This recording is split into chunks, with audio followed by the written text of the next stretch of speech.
ছোটবেলার রাখি বন্ধন। দাদা দাদা তাড়াতাড়ি আয় না, আমি তোকে রাখি পরাবো তো। আসছি এই নে পড়া।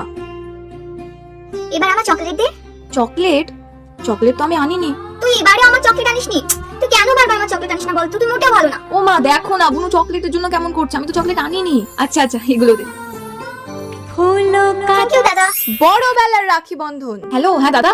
হ্যালো বনু, হ্যাপি রক্ষাবন্ধন। হ্যাপি রক্ষাবন্ধন। কেমন আছিস?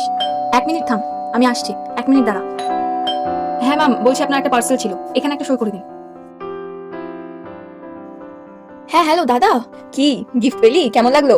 হ্যাঁ পেলাম গিফট, কিন্তু আমি তো তোকে রাখি পড়াতে পারলাম না। তবে কি করবো বল, নেক্সট টাইম তুই আমায় পড়াস। কি অদ্ভুত না দাদা, ছোটবেলায় আমি তোকে রাখি তো পড়াতে পারতাম, কিন্তু তুই আমায় গিফট দিতে পারতিস না। কিন্তু এখন দেখ, আমি গিফটটা তো পেলাম, কিন্তু তোকে রাখি পড়াতে না পেরে এই গিফটের আনন্দে আমি আনন্দিত হতে পারছি না। তবে তুই একেবারে মন খারাপ করিস না, পরের বার আমি তোর থেকে সবার আগে রাখি পড়বো।